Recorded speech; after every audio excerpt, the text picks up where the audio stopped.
shall we?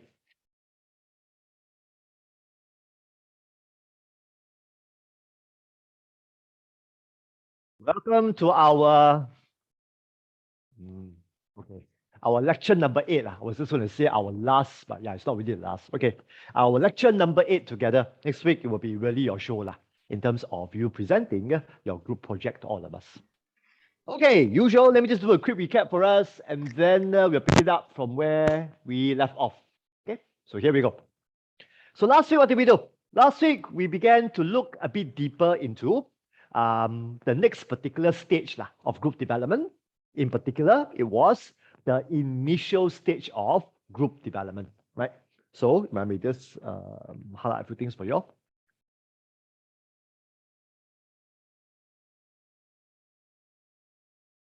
Okay.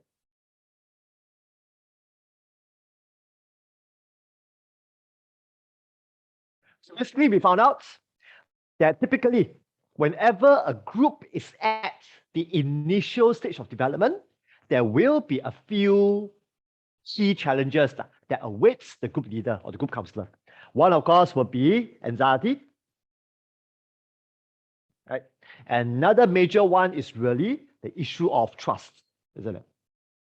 Right? So this is where we spend quite a bit of our time really looking at how can the group counselor begin to lower anxiety as well as increased trust. Of course, more often than not, we will also be dealing with another challenge, which is resistance. And you'll find that the amount of resistance we get typically will be dependent on what sort of group are we leading. Example, if I were to be leading a mandatory group, an involuntary group, I can almost imagine that there will be resistance from the first session all the way to the end. Of course, I hope that you'll be lower along the way, but this will be something that will be considered to me to be bread and butter. But if I'm leading a voluntary group, maybe, just maybe, resistance may happen in the first session. If I handle it well, it may begin to diminish or even vanish as the session goes along the way. Okay, good. So what did we do last week? Well, I mentioned to you that in order to reduce anxiety, in order to increase trust, we have to be looking at quite a few things. Number one, it's all about the physical surrounding, isn't it? So you'll be quite surprised to know, right, that if we pay attention to the physical setting of the room, more often than not, it's already making a difference to the anxiety being lowered, trust beginning to go up. So I always say the physical setting is like the X factor. It's like the intangible. If we do it well, more often than not, we are already starting the group on a more positive note, on a more nurturing note, on a more open-ended note. So in my opinion, that's always important. After that, what do we do? After that, a major way to reduce anxiety and increase stress is to really look at how should we be doing icebreakers in the beginning of the session, isn't it? So this is where I shared with you, my go-to approach is always what? Introducing someone else.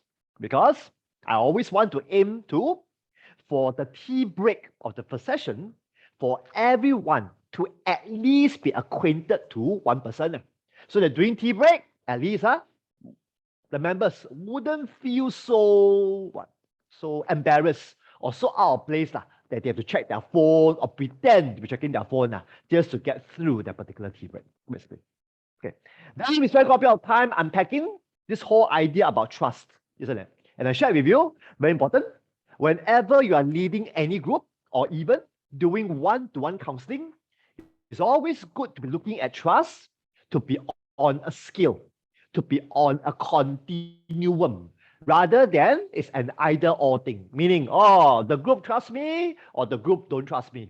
In my opinion, that's a very narrow view of looking at trust. For me, it's about trust increases or trust reduces. So that's always, in my opinion, a more helpful perspective to have when we look at trust in groups, trust in individual clients.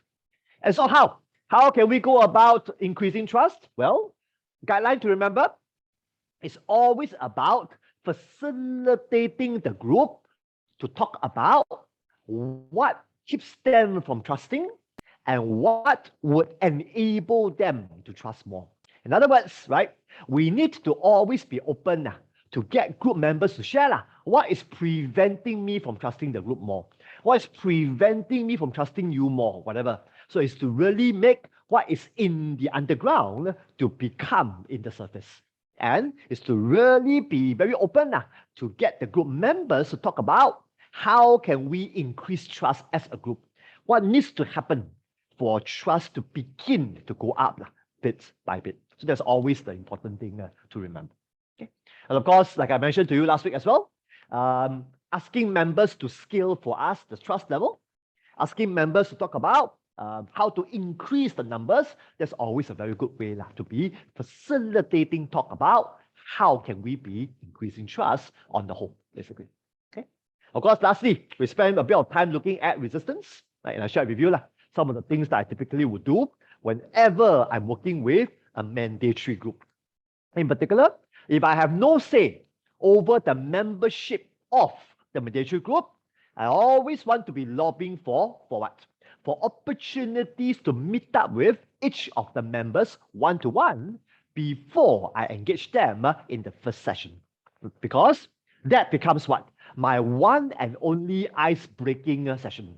My one and only rapport building session before I see them as a group in the first session. So to me, that becomes ultra important. So that it sets the stage for things to be a bit smoother when I begin the group process moving forward. So that's important. Of course, other things that we spoke about was to really help the client, the group, to talk about what was it like for them to be forced to the group. And very important, as they begin to ventilate to you, as they begin to blackmouth the referring party, it's so important for us to not agree with them, but to acknowledge their pain. Very important, is to acknowledge their pain rather than to be agreeing with them. And of course, the last thing that we spoke about is to let the group decide, right? How should the direction of the session be? But in my opinion, make sure you set some parameters rather than to be giving the whole entire leadership to the group. Because if that were to be so, we might be doing things that are really irrelevant to begin with. Okay. All right, there we have it. A quick summary about whatever that we did last week. Oh, before I forget, then we spent a bit of time introducing you. The next stage of group development is none other than the transition stage of group development. Let's quickly talk about that.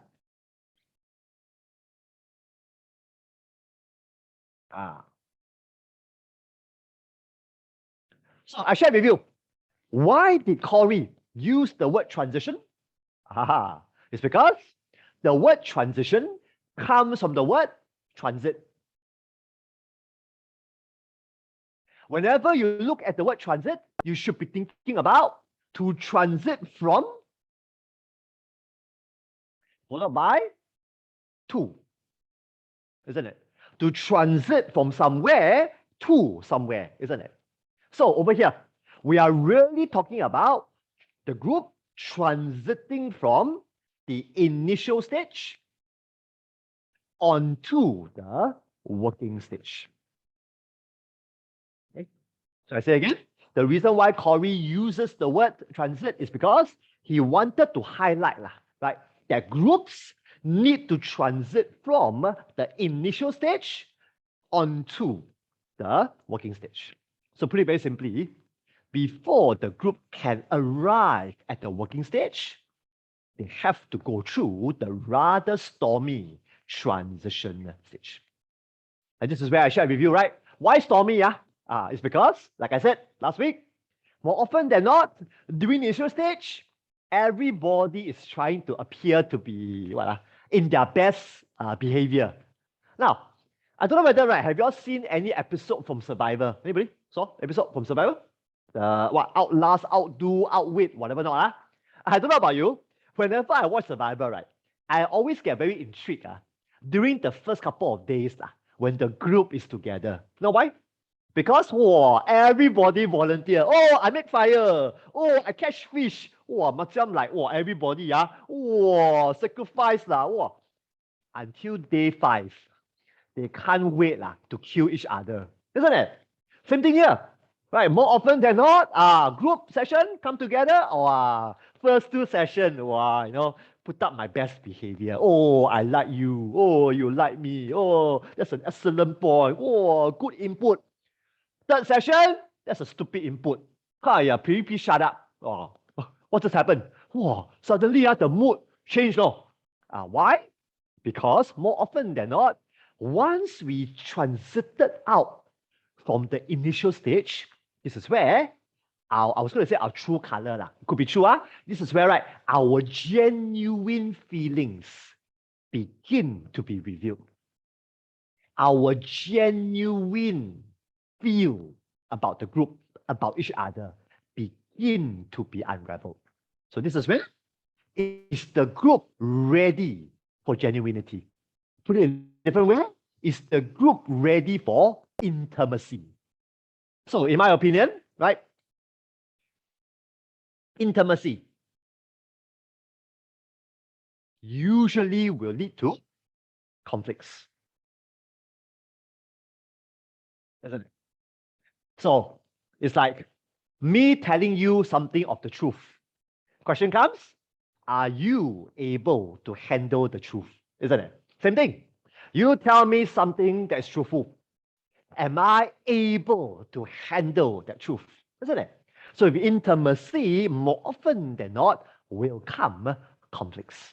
Right? So you'll find that the major challenge that awaits us at this stage is really about the big C word called conflicts.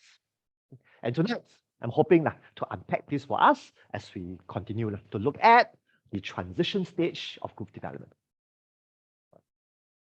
Okay, a bit long. Sorry for my recapping. Yep, so 4 hours clear in my recapping.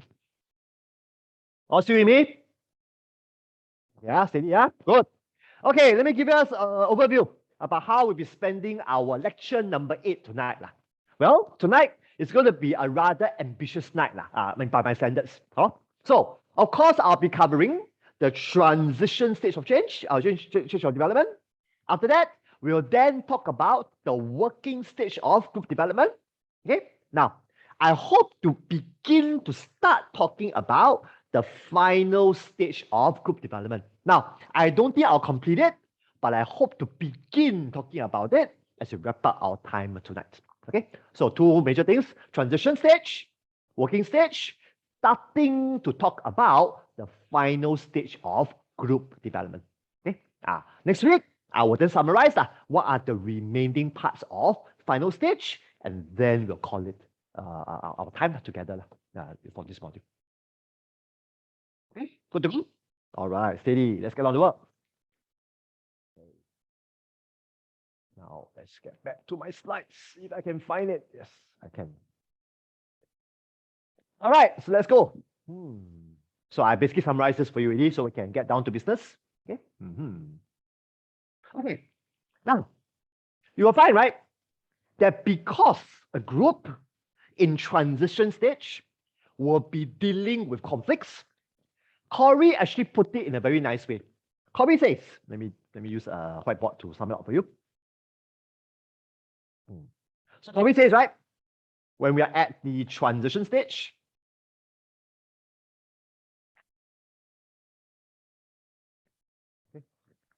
leaders or group counselors, we would be dealing with 3 Ds and 3 Ds. So there are basically 6 Ds. Let me put it here. So 3 Ds and the other 3 Ds. So what do I mean? The first D, Corey calls it defensive behaviors. Okay. The second D, he calls it difficult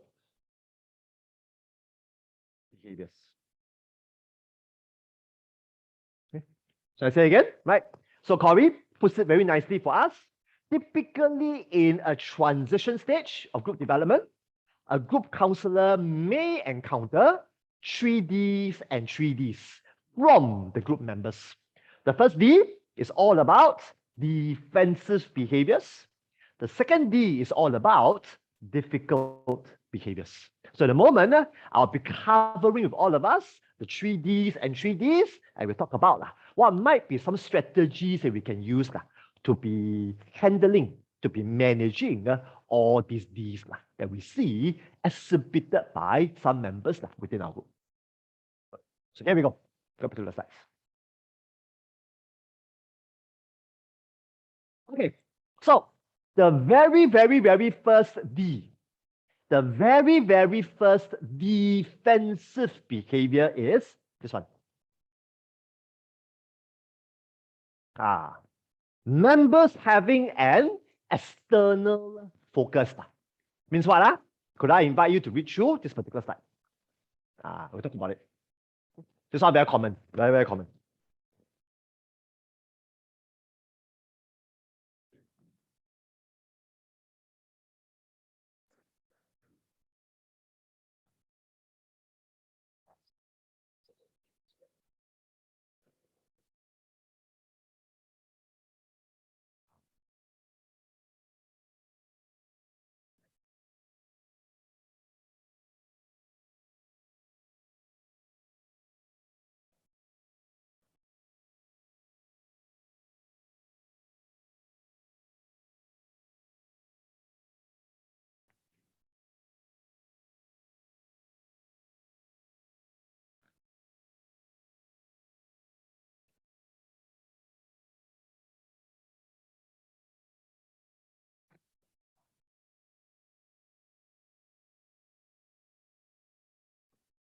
Let's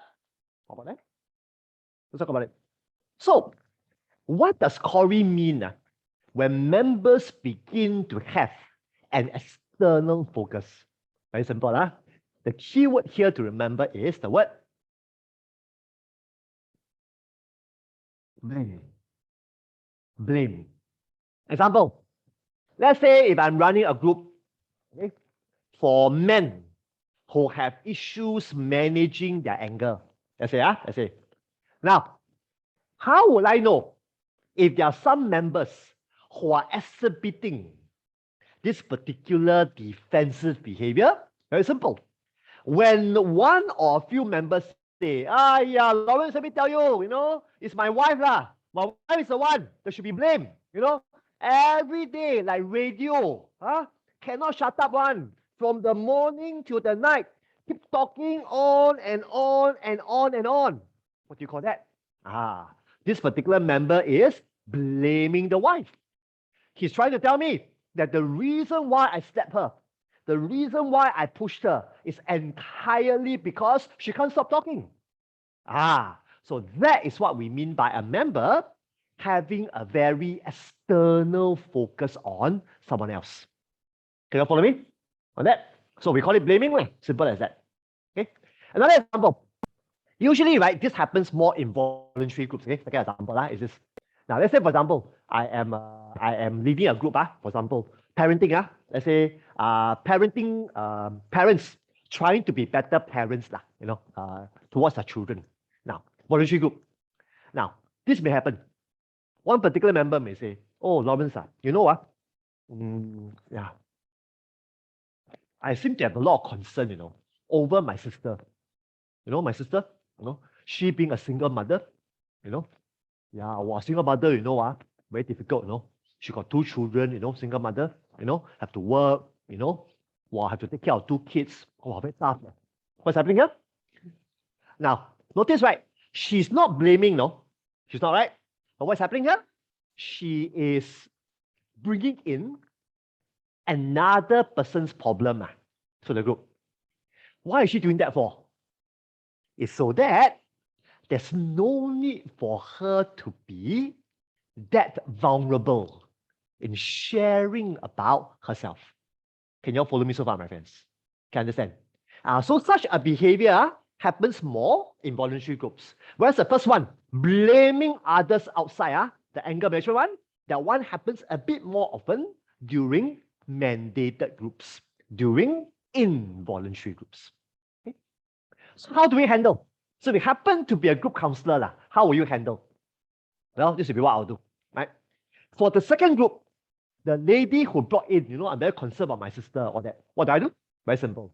All I would do is to ask this lady, let's say I call this lady Mary. So also Mary, I wonder, even as you witness your sister having all these struggles, I wonder, how does that affect you as a person? And how does that affect the way you look at parenting for your own children? You got my question? You're still there, no?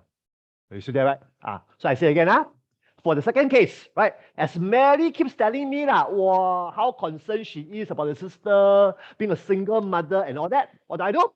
Gently, I'll bring her back to herself. Oh, so Mary, even as you are witnessing your sister going through so much difficulties, parenting her kids, being single mother, I wonder, how does that affect you as a person? And how does that affect? How does that affect? How does that affect the way you look at parenting, the way you parent your own children? What am I doing this for? I am bringing the focus back to Mary.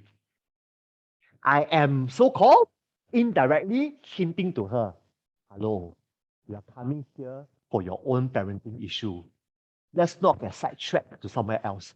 But I don't want to pour cold water on her straight away. I want to very skillfully, very indirectly bring the spotlight back to her. Okay? So that'll be what I'll do.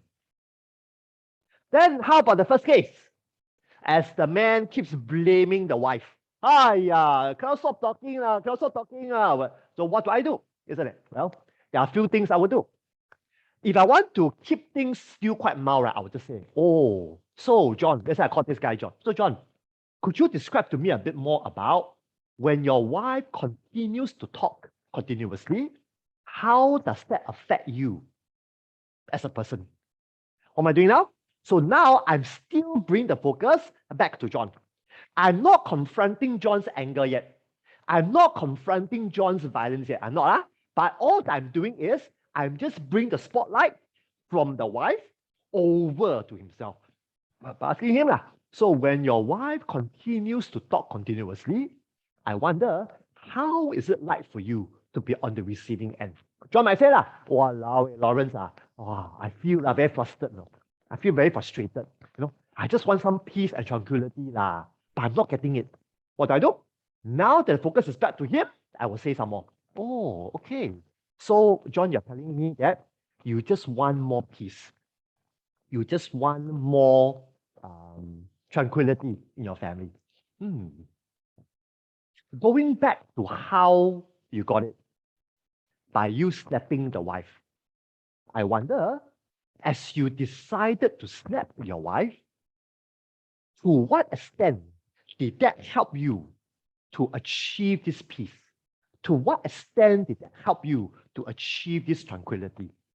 So now, what am I doing? Now I'm taking John towards evaluating his behavior, the violent behavior, and how that is helping him to get the peace, how it's helping him to get the tranquility. And after that, I will ask him, and I wonder, as you decided to slap your wife, how does that hinder you from achieving that peace? How does that hinder you from achieving that tranquility? So now I'm bringing the focus entirely back to John by getting him to really evaluate what he did in the group. Can you all follow me so far, my friends? So the key thing here is this. When people are focusing on people out there, our job is to bring the spotlight back to the client. That's our job. So to find different ways to be able to do that. Okay? So that's what we're trying to do. Okay? That's why you notice, right? What did Corey say over here? Corey says, one technique the leader might want to use is direct the focus towards the clients. Okay? Right? But he never really say how to do it, isn't it? So what I did just now was I just gave us some examples about how I would do it if I were to be leading a group. Okay, moving on quickly. Next one is quite familiar to all of us. I shared that in the group video already. This one. Ah. Using what? Global language. So could I invite you? Just read through this.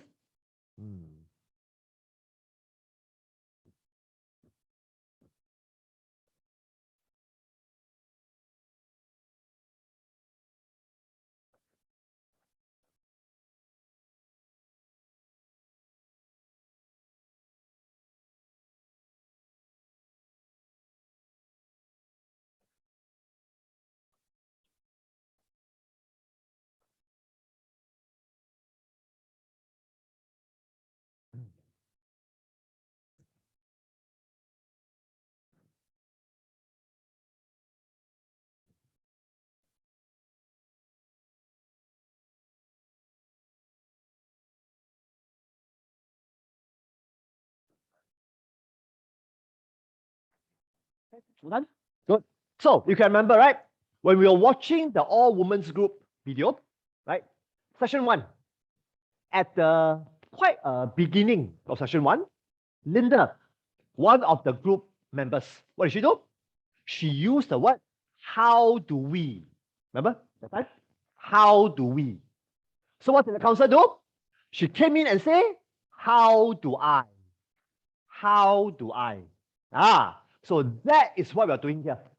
So in counseling, we believe that whenever clients begin to use what we call global language, we want to somehow get the client to change the global language to individual language. Why? Is to begin to help them to take ownership for themselves. Is to begin to help them to take ownership about what is happening in this particular statement. Got it? So, what then are some examples of global language, you may ask? Well, over here, it could be nobody, everybody, people, or even the word we. Sometimes it can be this. Oh, yeah, all husbands who have done the same thing. All wives who have done the same thing. You know, we as employers would have done whatever. So anything to this nature would be considered global language. So what do we do? Call it propose, and a second, right?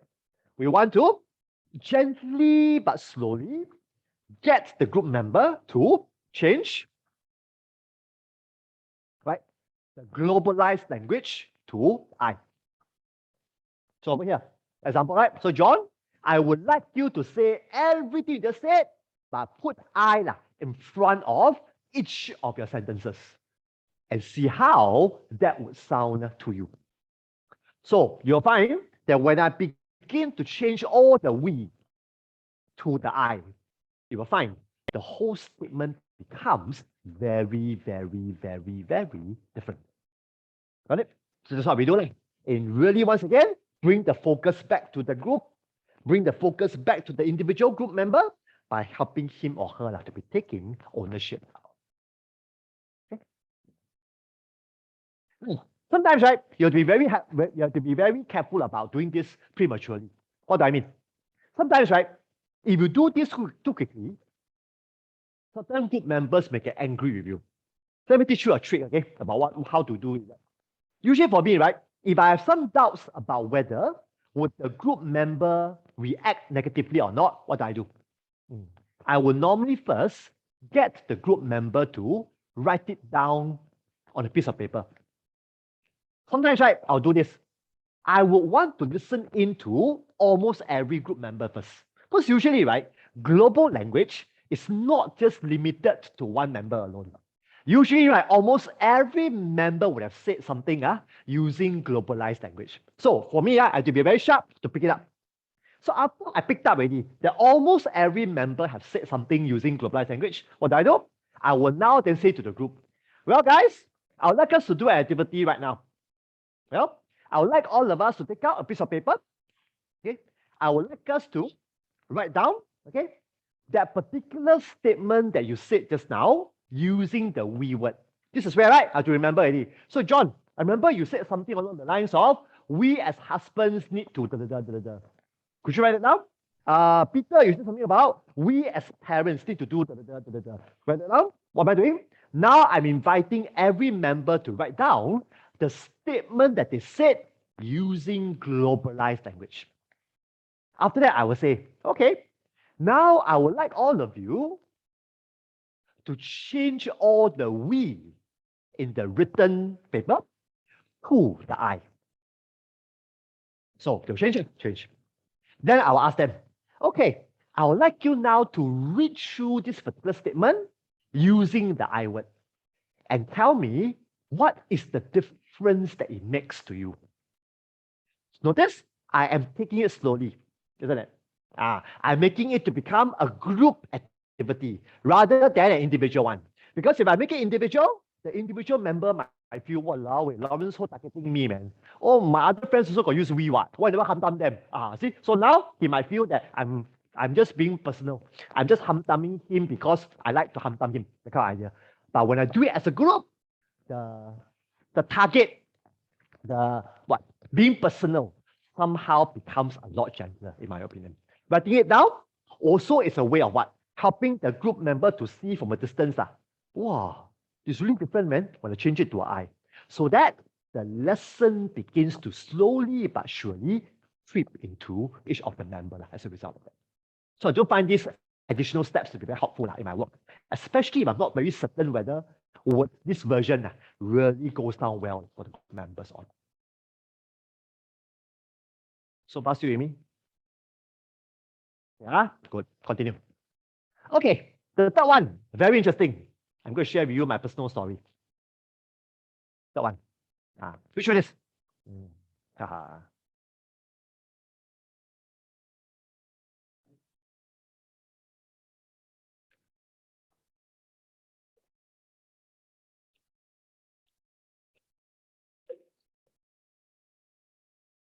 Very interesting. So,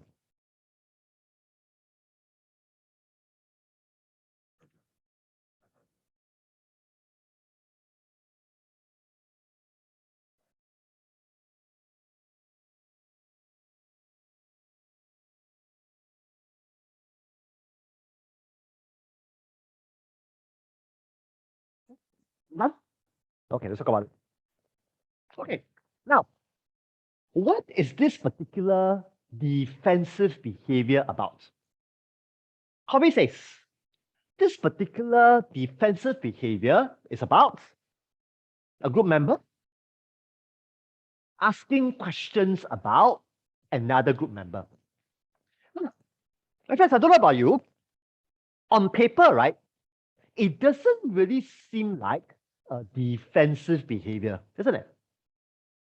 It's like a group member asking another group member a question. How can that be defensive, isn't it? So on paper, this particular behavior doesn't seem to be that defensive, isn't it? But why then is Corey labeling this behavior as defensive? It's because when I keep asking other members questions, I am saving myself from having to talk about myself. Okay, follow me, my friends. So it's like I'm passing the bucket by asking questions. So I ask a question, Peter, you answer lah. I ask a question, John, you answer lah. I ask a question, Matthew, you answer lah. So as Peter, Matthew, and John answer, guess what? I get let off the leash. I somehow or other, the focus becomes on them, not on me. I get spared from having to talk about myself. Okay, you all follow me so far, my friends?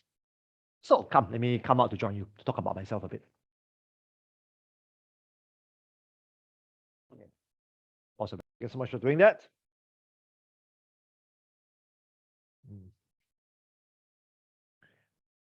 Okay. Any questions about the 3 defensive behaviors and the 3 difficult behaviors?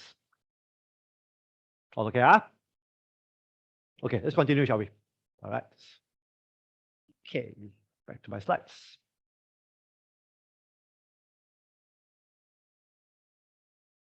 Okay. So now we come to the heart of the matter lah. So what is the heart of the matter?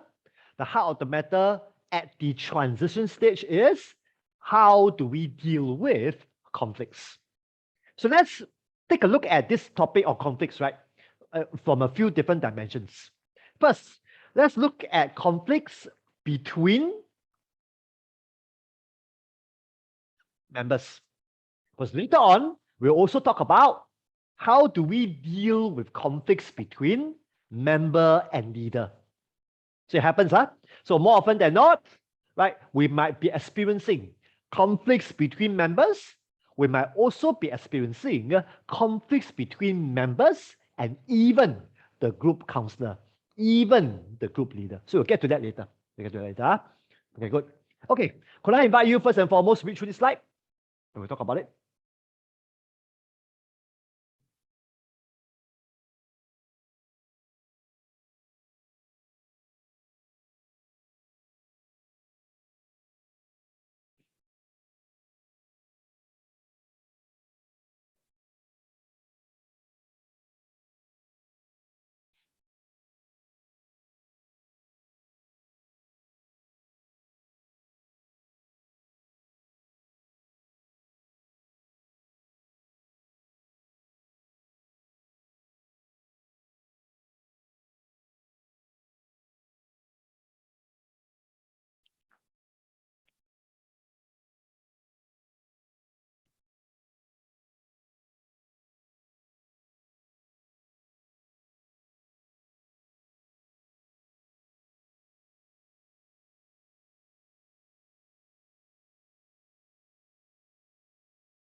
Okay, all done?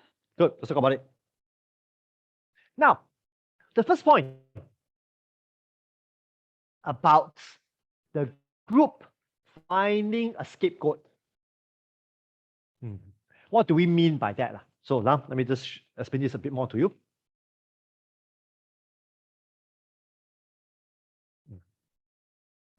Okay, let me draw a diagram.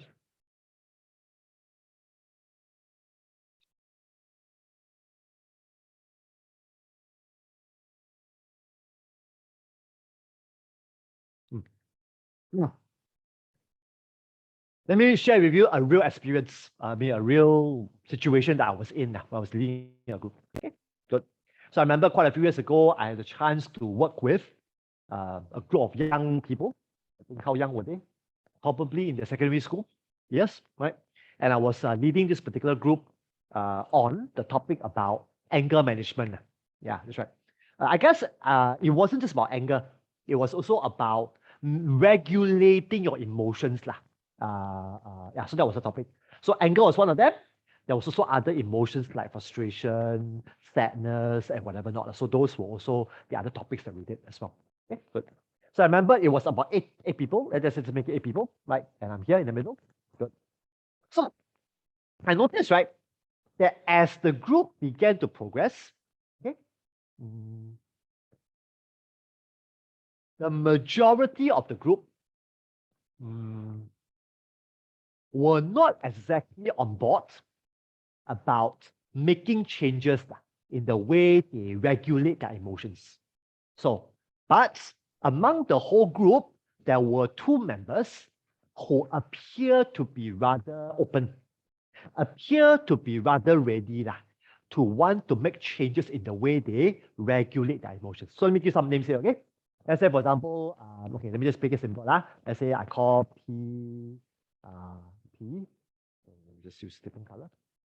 P, let's say, Z, A, B, E, G, I, K. Okay.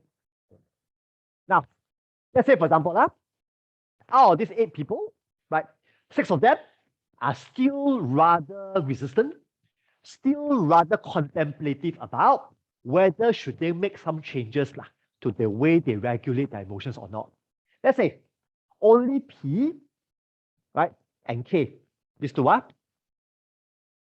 appear to be rather ready, appear to be rather open in wanting to make changes in the way they regulate their emotions. So what happened? So remember, right? It was at session number 5 or 6, if I'm not wrong. We're supposed to meet up for 10 sessions. I think it was about 5 or 6, I can't remember. That session, wow, it was really, really, really quite toxic, if I use the word. What happened? On that session itself, one after another, right? The other 6 members, wow, really targeted their anger at P and K. Let me describe to you. So for that session, whenever P and K make a comment, right, the other 6 members will do one of these things. First thing they may do, shut up lah! Shut up! We're not going to hear from you. Shut up! So that's what. So that's one response. Right? Another response could be they might actually jeer. Or third response, they may actually get up from their seat, right, and start to look at either P or K with some disgust. So I could literally sense, right, that the animosity that was building up for that session was really, really very real. So what did I do? So very important, my friends. Whenever you sense that there is scapegoating happening, you have to come in early. Why? Because the last thing that we want is for the scapegoats to be so abused by the majority, to be so traumatized by the majority that they don't dare to come back the next session. My friends, the word scapegoat means what? Majority against one. Majority against two. That is what we mean by scapegoat. The majority is picking a target. The majority is picking a victim to really hammer, to really harass, to really abuse. That's what we mean by scapegoat. So what did I do? So for me, after observing how the dynamics were, I quickly put a stop to it. How do I put a stop to it? First thing I did, I said, okay, well, guys, I remember I said this. Well, guys, I've seen and heard enough for today. That's what I said. Yeah. Of course, the way I said it, I didn't shout. I didn't scold. I just said, so I remember I did 2 things. I leaned my body forward and I said, well, guys, I've seen and I've heard enough. Then I paused. Why did I just stop there? I wanted the group to do 2 things. 1, to shut them up. 2, I wanted them to be curious. Wow, Lawrence said he has seen and heard enough. What did he see and what did he hear enough? So I wanted the group to suddenly, be caught. Wow, it's like I say something, but yet I didn't say it plainly. So I wanted them to be, a bit capable to want to know. So what did Lawrence see? What did Lawrence hear? Whatever. So after I got their attention, I said, well, I noticed that today's mood seems to be very different from the earlier session. And then I said, I wonder, this is where I began to look at all the 6 of them. I wonder, as all of you seems to be targeting P and K, what are all of you afraid of? What are all of you scared of? What's happening here? I'm already making an assumption. What assumption? The assumption is, on the surface, we could see that all of them were targeting P and K, isn't it? On one level, we could say that it's personal. They are just targeting P and K. We could see that, right? But I choose to see it deeper. Means what? The fact that they were targeting all their anger, they were targeting all their emotion at P and K, tells me what? Tells me that individually, something isn't sitting well for them. Individually, there's something about what P and K is doing that is not sitting well for them. And I want to know what is that all about. That's why I use the word, I wonder what are you all afraid of? I wonder what are you all fearful about? So remember after I said that, right? All the 6 of them were very quiet, didn't say anything. I said, I wonder, as all of you are so angry at P and K, I wonder, is it because all of you are becoming rather afraid about change?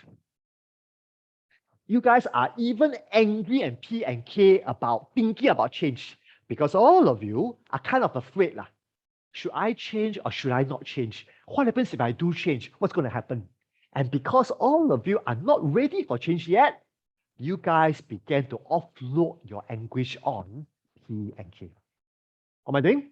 So now I'm playing a hunch. I'm playing a hunch by giving the whole group what my hunch is that's behind the scapegoating behavior. I believe that the scapegoating behavior has a meaning. And I want to get to what that meaning is all about. Are you still with me? Now, why am I doing this for? You probably could ask me, Lawrence, why don't you humdum the 6 of them for what they're doing? I could do that. But if I were to humdum them for that behavior, I would probably lose the bigger picture. Because if I were to humdum all 6 of them, Z, A, B, E, G, and I want you to apologize to P and K. Well, boy, I could have done that, right? But if I were to do that, 2 things will happen. One, they may grudgingly apologize to P and K. No doubt about it, they may. After that, they will remain quiet. They probably will not even tell me what was the scapegoating all about. And I would have missed a very crucial opportunity to get to what all this is about. What is the deeper level? What is the deeper meaning behind the scapegoating behavior? So pretty very simply is this. I already assume that there is some form of insecurity behind the scapegoating behavior. My friends, all of us here in corporate world, you probably will know, right? Why do people play games in corporate world? Why do people backstab one another in corporate world? If you were to strip it all down, right, a lot of times it has to do with insecurity.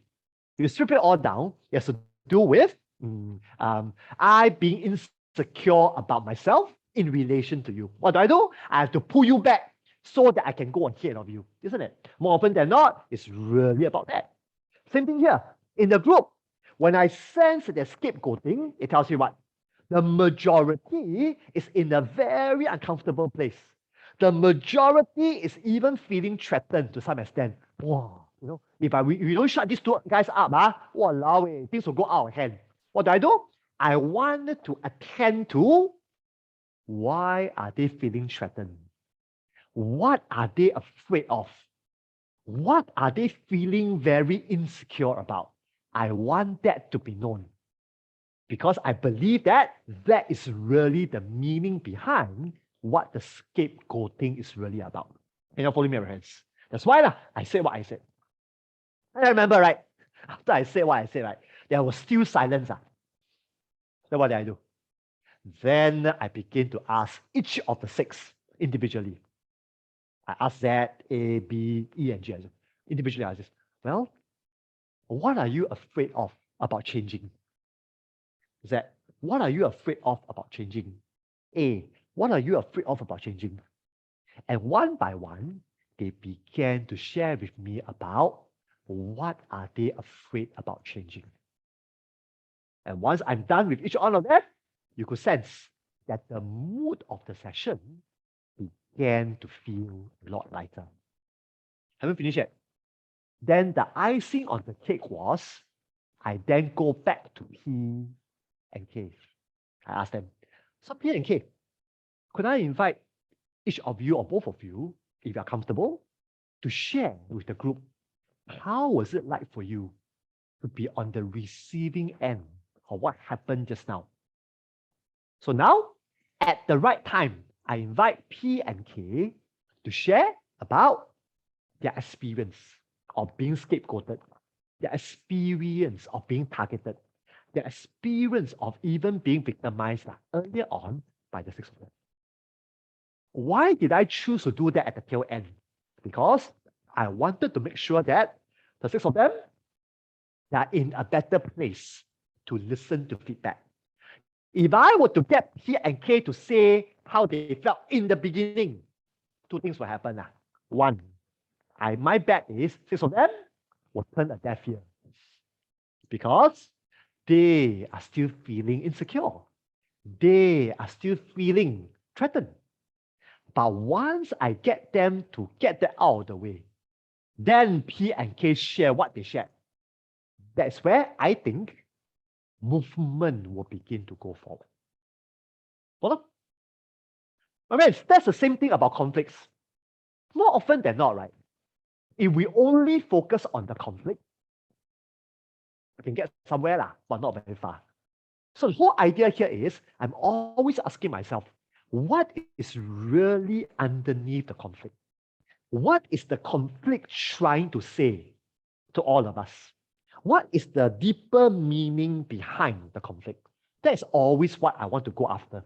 Because once I go after that, more often than not, the conflict will begin to resolve on its own, slowly but surely. Let me just take a pause for questions before I talk about more. So, what's with me?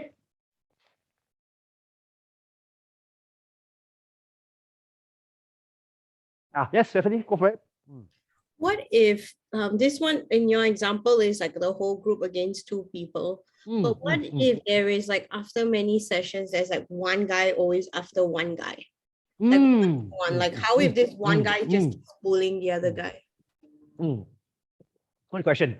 What happens if now no more scapegoating already? Now it's between two members. One guy always target on another guy. Well, what do I do? Good question, Stephanie. Now, I was going to talk about this, but since you brought it up now, let me just talk about it now. Now, there'll be a few things that I will do. Few things I will do. Okay. Now, depending on situation, first thing I will do is this. If the abuse, if the bullying is really going out of hand in the here and the now, I will want to call it out. Now, very important. Before I call it out, right, I want to first seek for permission with the two parties whether they want me to address their conflict there and then. So what do I mean? You see, sometimes, right, this is where we have to be wise. You see, when there are members who are fighting each other, having conflicts, now, we may think that as a group leader, counselor, right, we have every right to resolve that conflict. Now, while that might be true role-wise, okay, the parties may not be willing to let us play that role sometimes. So for me, right, I always take a one-step position. So two things I will do, I will say, oh, James and John, I noticed that the two of you has been having quite a bit of tussle for the last couple of sessions. I wonder, will you guys be comfortable if we spend about 20 minutes really addressing this with the whole group right now? Notice, I'm giving them power to decide whether will they be willing for me to address that openly with the group right now. Now, if they were to say to me, yes, Lawrence, go for it, what do I do? Before I even take it further, what do I do? I want to lay down some ground rules on the spot. Why? Because, come on, James and John may say verbally, go for it, Lawrence, but they may want to use this opportunity to what? To go after each other's throats. They may. And that will put me in a very bad light if I didn't manage that well. So what do I do? So even before I get to the conflict, I will say, okay, so James and John, thank you so much for giving me the permission to do so. I will say, I wonder, even before we get to the conflict, James and John, what might be some ground rules that will help us to really talk about this conflict in a very productive way? Notice, I'm setting the boundary, am I not? Now, if James and John were to look at me, don't know what ground rule, no, what do I do? Now I will turn to the group. Oh, the rest of us, right? As we are about to be addressing the conflict between James and John, I wonder, for the rest of us, what sort of ground rules should we set so that this particular conflict can be addressed in a very professional manner, in a not personal manner? So the rest of the group members may say, oh, Lawrence, maybe one ground rule is they have to take turns to talk.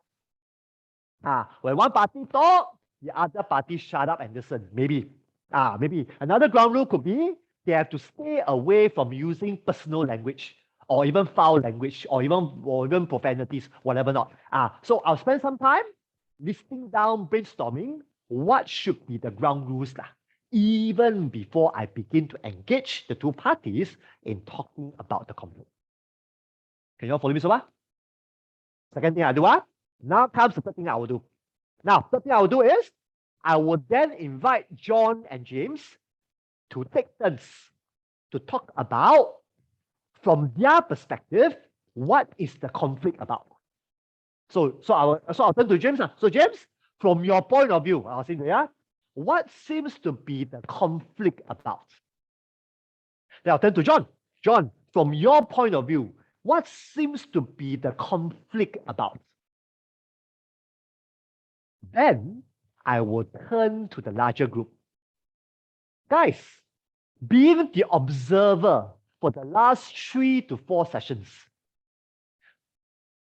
what do you think seems to be what the conflict is about? So now I'm inviting all the other observers to share from their point of view what seems to be what the conflict is about. What am I doing this for? I'm trying to get James and John to what? To consider other possibilities, other blind spots, other whatever that they've never ever thought about before. Then I'll come in with mine. Well, James and John, would you all be keen to hear from me what I think the conflict is about? Notice, my take always comes last. Always. Because I want to always build up the climax. If I were to share my take too early, alamak, if they throw that away, my credibility drop. So I always want to make sure that mine comes last. Mine comes last. And the way I share mine, is always this. I want to look for commonalities.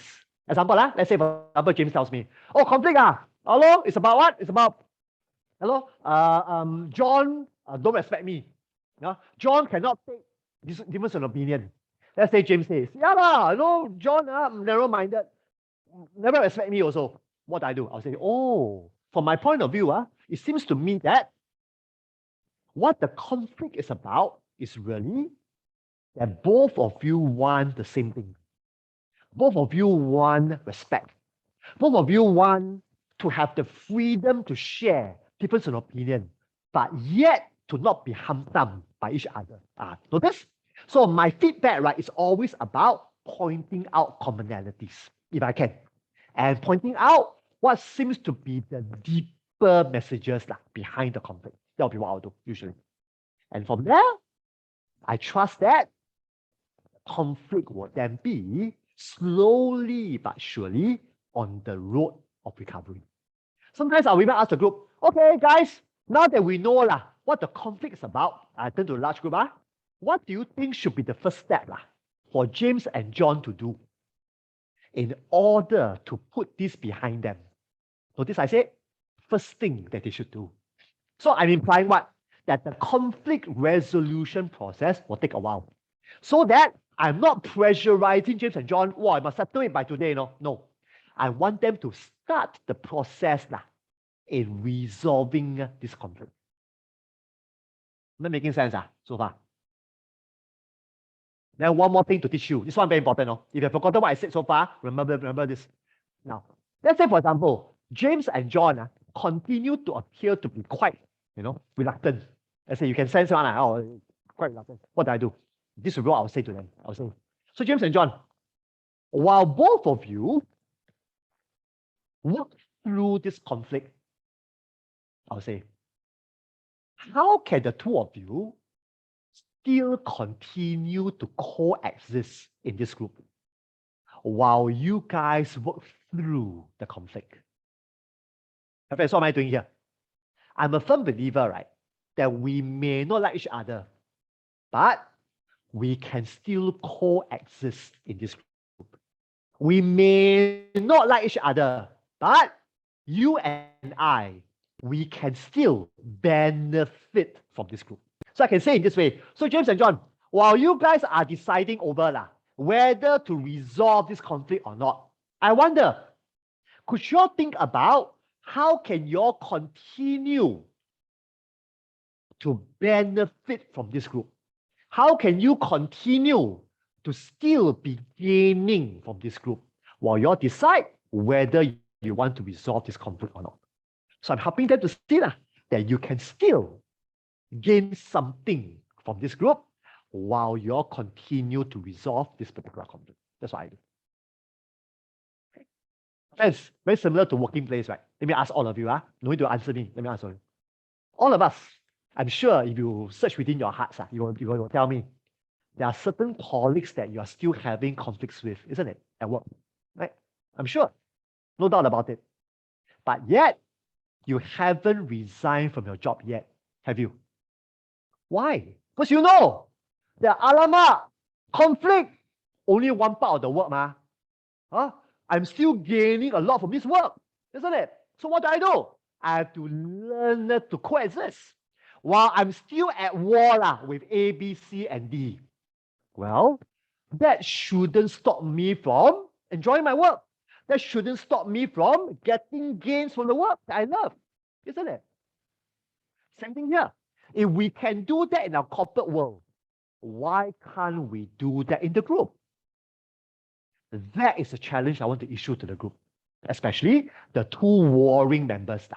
That while you can't resolve this conflict, how can you still gain from the group despite of that? Sometimes the group members will look at me, wow, shocked. Can man, Lawrence? I say, why not? Sometimes I'll ask, think back in your job. That's what I just said, we all think back in your job. Can you get along with everybody in your job? No, I can't. But why is it they're still in your job? Because so as they begin to see the parallels between job and group, we can begin to work towards that as a result of it. That'll be what I'll do. Long-winded answer, but I hope you all can follow me so far. Yes, Christina, go for it. You should ask me. Yeah, I actually have a question on the scapegoat part where you were mentioning that you get the so-called victim I would put them, to share later. To share. But if let's say it's in a group, and by the 10th session, which is almost towards the end already, where supposedly you'll be a safe, place for them to share. But what happens if, let's say, in the group itself, there's still one or two of them still targeting them? Because all of them grow at different rate, right? So there's still some, like one or two of them still targeting them. Will you still get them to share their feelings about it being targeted? Good question. I guess, right, I will still invite them to do so, but I will always want to give them a choice. So I will say, let's say, let me go back again to my whiteboard, so that we're all on the same page. Okay, let's say here, same thing. Let's say if I sense, right, that all the 6 of the perpetrators, right, there's still 1 or 2 who's still after their blood, after the P and K blood. What do? I will still want to invite P and K to share, but I will say, well, P and K, if you guys feel comfortable to do so, you may want to share with the group. How was it like for you when all of them were targeting you just now? So the key thing here is I want to give P and K the choice whether they want to share or not. So I'll say to them, please don't feel pressurized to share if you don't feel like it. But if you do want to, the floor is yours, basically. So I would still want to do that. So I will see. So if they want to share, share. If they don't want to share, I will let it be, basically. Sometimes, right, if I want to, I can do this. If they don't want to share, right, I may share on their behalf. Because I'm powerful, So I will say, well, P and K, I don't know about you. As I was listening to how the 6 of them were targeting at the 2 of you, wow, I was beginning to feel rather helpless on your behalf. I was even beginning to feel rather fearful. Oh, what would this result next? See, so now I am representing P and K. I am putting myself in the shoes of P and K, saying to the 6 of them, this is how they might be feeling. Am I making sense? My friends, later on, any one of you here, if you want to work with the abused population, this is a skill that you need to learn. Sometimes we have to speak for the voiceless. We have to speak for the vulnerables. Because the voiceless and the vulnerables, they have been so used to being shut up. They have been so used to being dismissed. They have been so used to being disregarded. And when we call them to say, wow, they are just too afraid to say it because they have been dismissed too many times in their life. What do? For those situations, I will speak on their behalf. I will be their mouthpiece to speak to the rest of the gang. Did you follow? But it's not without risk. I'm risking what? I'm risking the 6 of them. I risk that, no problem. I risk that. I risk the 6 of them having this view that I'm taking the side of P and K. I risk that. But I have to calculate whether is this something that I want to be doing. Because if I don't do it, I fear that P and K may, because of this, end up dropping out of the group. So I guess I have to weigh out so that I will know what to do. That's why it's always a dilemma. That's what makes the job so interesting, but that's what makes the job quite stressful as well, usually. Christina, I hope I answered your question to some level. Yeah, so from there, right, if you were to give them a choice, right, would you ask them while in the group setting, or you ask them like one-to-one off the group first, Good then question. introduce it? Good question. Usually, I will still want to ask them in the group setting. But let's say if I know P and K quite well, if I happen to know that they wouldn't mind talking to each of the 6 one-to-one, I may want to suggest that, so I wonder whether P and K would talking to each of the 6 members one-to-one be something that you may want to do sometimes.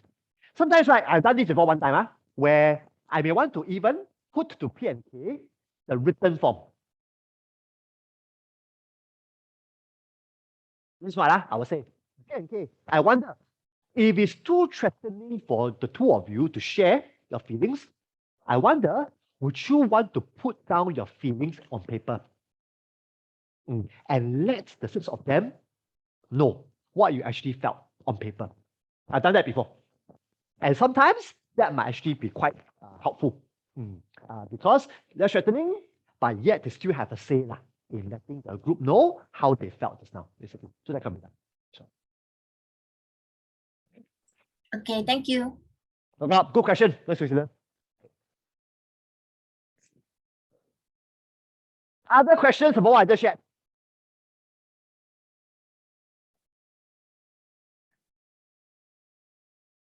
Friends, very important. Make sure you always ask for permission before you come in to resolve the conflict between the members. That's something you have to remember. Okay? Because if you don't lay the ground rules nicely, it might turn very ugly on you.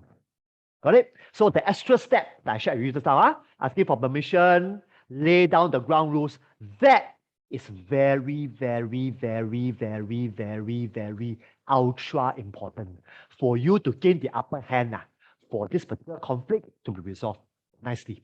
No guarantee that it will still be nicely done, but it will boost up the chances of things being done well. I will show you that. So that's something which I hope you remember. Steph, okay? Yeah, Sadie, let's continue. All right, yeah, something that I'm very close to my heart about conflicts, because I wanted to talk quite a lot about that with you all. Okay, let me continue. Hmm. Now, this segment, right, is quite cool because Corey began to share quite a bit about because the group now is more vulnerable, isn't it? Now, like I said just now, the group now is more comfortable to speak the truth or to bear their struggles a bit more. This is where, right, you may begin to get members telling you or each other why they are not participating so much, why they are not appearing to be as engaging. It could be the following reasons. Number one, a member might tell you, oh, now I'm not talking so much because I'm afraid that there will be members in the group who wouldn't like me if I share too much. I'm afraid that you, the group leader, may start to dislike me if I share too much. So that could be one reason. Or some members might even say to you, oh, Lawrence, I'm not saying much because there's someone in this group I can't stand. Someone in this group that frightens me. Whatever. That could be it as well. So this is where, right, members may start to tell you the reasons why they are holding back. They are not participating as much. So what do you do? So over here, if members tell you, I'm afraid that you might not like me if I share more. I'm afraid that the group may not like me if I share more. What do? I want to go a bit step by asking them, oh, okay. Ask. So who do you think wouldn't like you? Okay. And what tells you that this person wouldn't like you if you were to share something more about yourself? So now I want to ask some questions to really challenge this group member. Is it really true that your fear will come true? Is it really true that this particular reservation that you have will surely come through? So I guess it's really about me questioning the group member to rethink again. While you're concerned about this, I'm asking about the validity of this fear happening, basically. So that ultimately, you may want to still share as a result of it. So I'll do it. Same thing here. When the client mentioned about there's someone here who bothers me, what do? I may want to ask a bit more. Oh, so who in particular bothers you? And what about this person that bothers you so much? Same thing. I will want the group member to say it out. I want to call it out. Because the more it's being spoken in the public, the more we can address it openly. So let's take for example,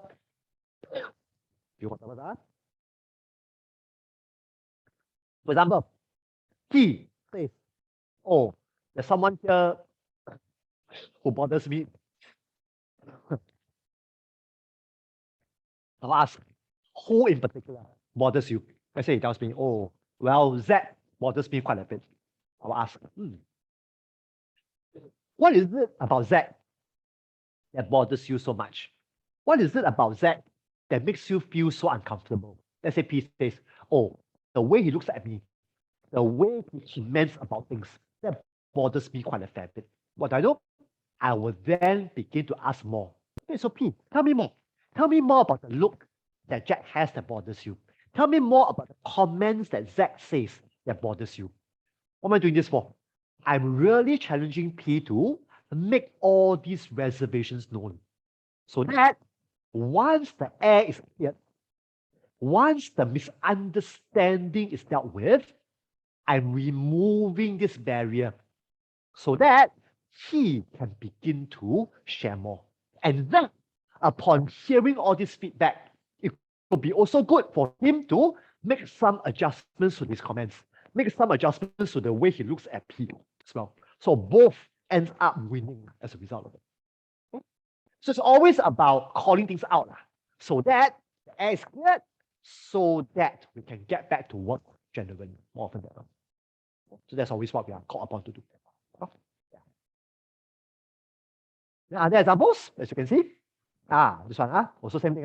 Sometimes, right, this one happens sometimes, not often, where the client may tell you, oh, Lawrence, the reason why I'm not sharing so much is because, to be honest, I'm really afraid, Lawrence, to take a closer look at who I am.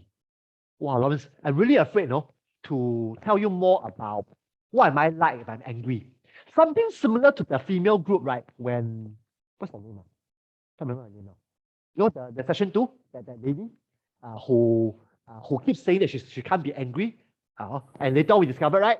She don't want to be angry because she's afraid of what she might do when she's angry.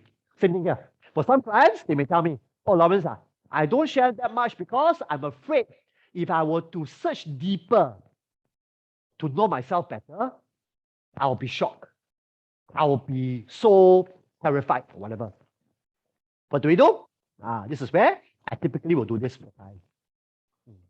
I want to do what we call sentence completion with the client. Or says, okay, could I get you to write down? One thing I'm afraid of is whatever. And this reminds me about another thing I'm afraid of, which is whatever. That means now I want my group member to write down all the fears that she might have as she goes about discovering more and more about herself. Why writing, you may ask? Well, we found that writing, especially about fears, makes it less scary. Talking about fears usually becomes more fearful. Writing down about fears usually makes these fears less scary.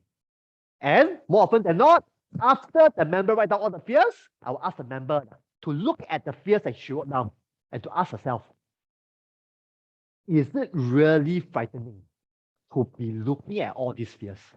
But sometimes, right, very funny. After I write down all my fears, as I look at them, they don't appear to be that frightening after all. They don't appear to be that daunting after all. Got it? But when I keep them in my mind, it will continue to grow and grow and grow to become so scary. When I put it all down on paper, as I look at it, maybe not so scary Maybe a bit scary but it wasn't as scary as what I thought it to be in the beginning. That's our idea. That's why we invite clients to write it down on paper sometimes to do it. Also, that's another thing that I do quite often in my work as well. This one. I have different shades of this. Sometimes when I lead groups, especially if the group has a lot of men, sometimes I will get this from some of the members. Hey, why is there a need for us to share feelings? What's the point? You know, men, we like to say this. Share feeling, what point? What's the point? Can't even have any solution, isn't it? But we forgot that sometimes sharing about feelings does two things. One, when we share feelings, we give other people an opportunity to understand us. So a lot of times, men, what do? We keep everything to ourselves, but yet we yearn for people to understand us. Now comes the irony. If I keep everything to myself, how can people understand me? Correct or not? Right? So I have to share, correct or not? So first thing to do, we share so that people out there can understand us. That's number one. Number two, right? As we share about feelings and whatever not, feelings is also a window to the other struggles that we have. Example, if I tell you, oh, I've been feeling rather sad recently. Now, feeling sad recently would then open me up to think about other things. So why? Why am I feeling so sad recently? Oh, maybe it could be due to the pandemic. Maybe it could be due to a good friend of mine falling sick. So guess what? Sometimes feelings is actually a window to helping us become clearer about what is it really going on in our lives as well. Got it? But now comes the problem. Whenever I encounter, for example, men who challenge me, hey, Lawrence, why? Why is there a need for us to share feelings? What do? Typically, I'll do this. I'll normally ask the client or the members to share with me a bit more about what have they experienced, what have they been taught about expressing feelings. So in other words, I'm already assuming that these men, they probably have certain teachings. They probably have certain myths about sharing feelings. I want to know what these myths are. I want to know what some of these beliefs are. So that once they tell me, once they let it into the open, I can get them to reevaluate that. So, for example, the man tells me, yeah, I've been taught to keep things to myself. I've been taught to keep every emotion to myself. Poker face is what I taught to do from day one of my life to now. What do I do? Now I can ask, okay, so I wonder, how many of us here have the same belief as John? That we should have poker face. We should not reveal our feelings to anybody. Let's say everybody says, yeah, we also have the same thing. Okay. What has been some benefits when you maintain poker face in your life? And what has been some cost? What has been some losses? What has been some disadvantages as you continue to keep a poker face in your life? So now I can begin to get the group to evaluate their stance about keeping feelings to themselves, with the hope that they can begin to see that while it may bring them benefits, it may also bring them some cost, some losses along the way as well. So that's why I typically will look. Okay, good. So this. Okay. Sometimes, okay, this seldom happens, but this happens more from an observation that I make as a group counselor. So sometimes, right, a member so to say to me, oh, Lawrence, we seem to be stuck in this group, or we seem to be going in circles. Normally what I'll do is I want to hear from the member what tells them that we are stuck, what tells them we are in an impasse, what tells them that we are going nowhere. And from there, I can begin to make changes in the way that I run this group. But more often than not, right, this will be an observation that I will have made.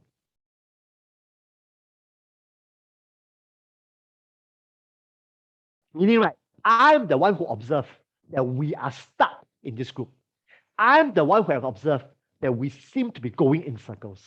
So if that's the case, right, I will want to call it out. So I will say, so guys, would it be okay if I were to share with all of you an observation that I've made so far? Well, I noticed that for the last 3 sessions, we seem to be repeating ourselves over and over again about this topic. And I can't seem to help to feel that we seem to be stuck at this particular topic. What say you? So now I'm calling it out and I'm throwing it to the group for them to comment on whether it's my observation correctly, whether it's my hunch correctly, whether it's me noting this theme accurately or not. So that's typically what I'll do if I'm the one who observed this particular thing that's happening in the group.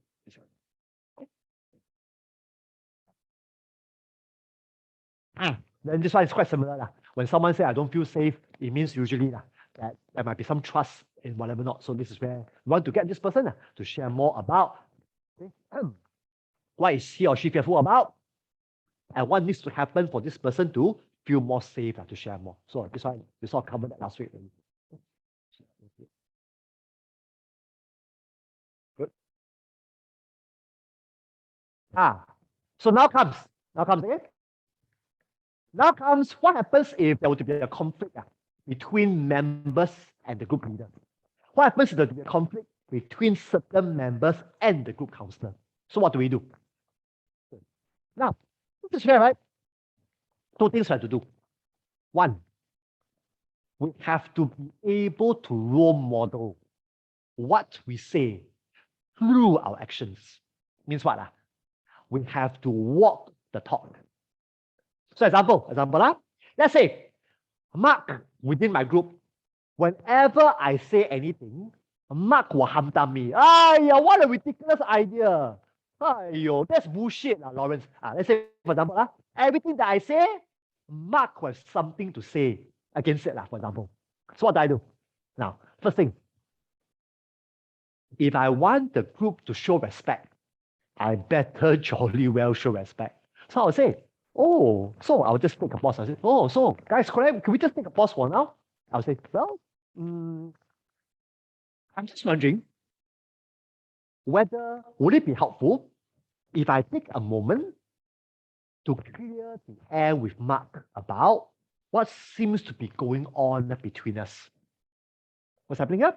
So first thing I'm doing is I'm asking for permission. Now what I said just now. If there were to be conflict between 2 members, I want to ask for permission before I intervene. Same thing here.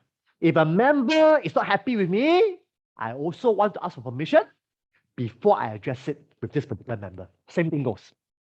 Let's say, for example, the group say, okay, Lawrence, go for it. I have to ask Mark first. So Mark, would it be okay, Mark, if I take this time to address what might be happening between you and I? Same thing. I wouldn't want to bulldoze our way through. Just because I'm a leader, right? Mark has no choice but to resolve this with me. He might not want to. So I'm showing him respect as well.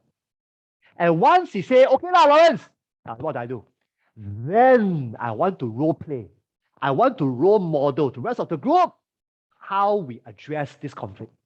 Because I trust if I resolve this conflict well with Mark, it will be a role model for the rest of the group members to see, oh, this is how this conflict can be resolved. So if it happen to us, we will also want to resolve that between ourselves as well.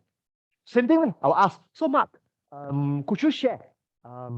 Was it something that I did, something that I said that seems to have angered you in our time together? What am I doing now? So now I'm inviting Mark to speak his version to me. So as I listen, I want to hear what is underneath the conflict. What is really what the conflict is about? What is really the message behind the conflict? That's what I want to hear. At some point, I will ask him back, oh, so what I'm hearing from you, Mark, is that what you really, really, really want through this conflict is you wanted more freedom. You wanted more say in how we do this group. You wanted more say in how topics should be decided, whatever. So that's how I want to begin to resolve this conflict with Mark as a role model for the other members to begin to see. Okay? So to be honest with you, right, I usually welcome conflicts with members because I always see that as an opportunity for me to role model how that should be resolved. So that later on, that gives me more authority to come in to resolve inter-member conflict more easily, usually for me. Like I said to you previously, you have to be comfortable with conflicts in the first place. Because if you are not, then you will find this piece of work to be very difficult to do, I can assure you. That's why, going back again to how comfortable you are with conflicts and how do you normally deal with conflicts in your life. If you're someone who avoid conflicts at all costs, you will find group counseling to be very difficult to do, I can assure you. But if you're someone who likes to really talk through conflicts, resolve through conflicts, then you will find this particular process to be beneficial for you moving forward. So it's really about asking yourself, where are you? And to grow from there. Okay. All right. Okay, I think that's it. All right, good. I'm good on time. All right, good. Take a pause. Questions for me about what I just shared, either inter-member conflicts or conflict between members and the leader.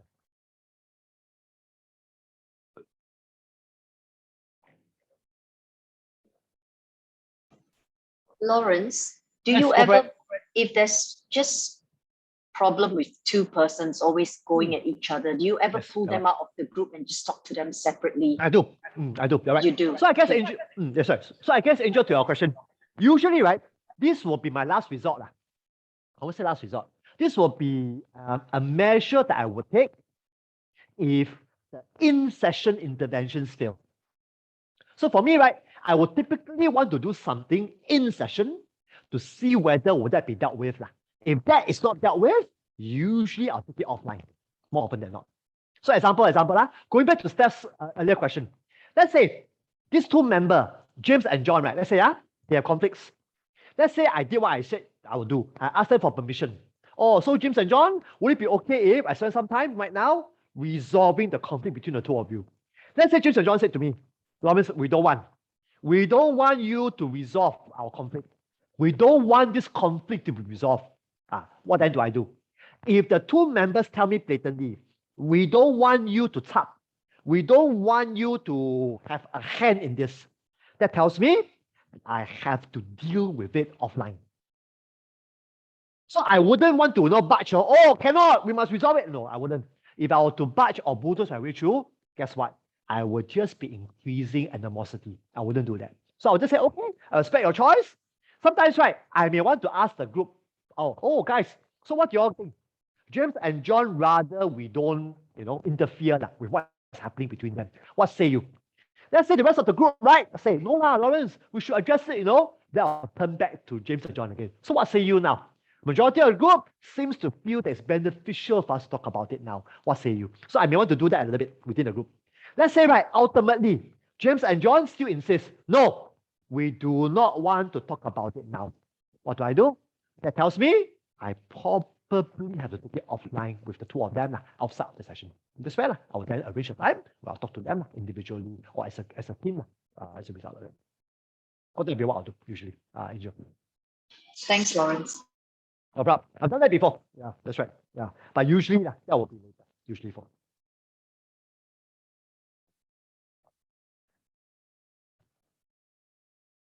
Okay. No questions? Okay, let's straight away go into working. Working very simple. Working very simple, yeah? So it'll be quite simple to talk about. Okay, so before I get to the slides, let me give you an overview.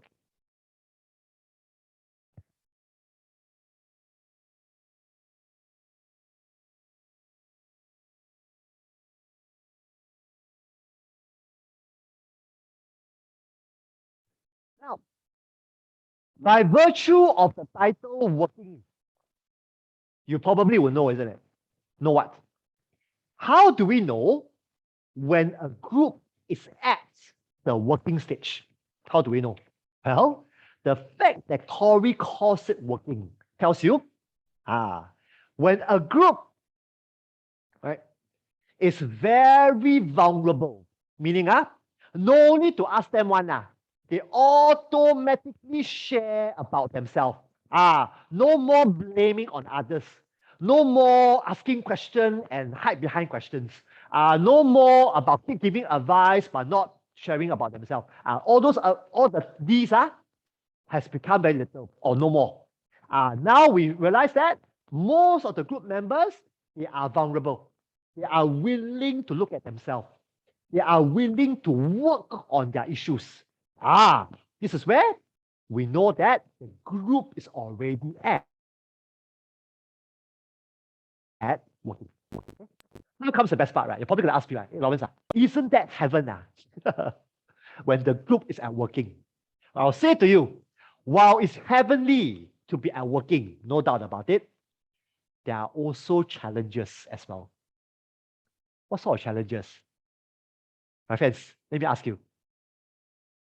When most members are ready to work on themselves, sometimes we might get a situation where a few members become emotional all at the same time. Example. Let's say in a group of 8, right? One after another, members begin to cry because one member's story move another member, then another member, then another member. Wow! Now half of the group is crying. Good thing, because they are being vulnerable. But I satu orang, Malay word, satu orang, I'm only one counselor. How am I going to be attending to 4? Now I have what? Now I have a good problem, but it's still a problem. Now I have an issue, it's still an issue, which I have to deal with. So this is where, right, my first supervisor said this to me. Sometimes, right, too much of the good stuff may not actually be the good stuff. So if I love laksa, if you ask me to eat 4 laksas at one go, I don't think this laksa will be very nice after a while. Same thing, right? While I yearn for the group to be vulnerable, where all of them are vulnerable, I scratch my head. How am I going to attend to them? How am I going to work through with all of them who are now vulnerable? You get it? So working stage, while it's heavenly, it doesn't mean that it's not without challenges. It also comes with their brand of challenges as well. Okay, so that's what we're talking about. So quickly then, let me share some of my thoughts with you about this. Going back to the slides.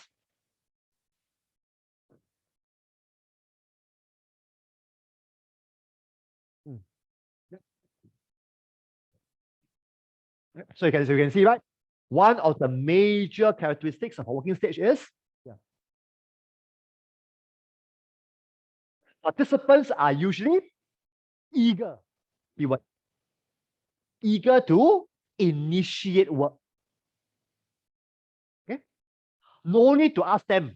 No need to beg them. Hey, please share. No need. More often than not, working stage, members are more forthcoming in bringing up topics, talking about struggles, talking about setbacks. Also, they may talk about successes as well. So they are more eager to come in to really participate in the group, basically. So,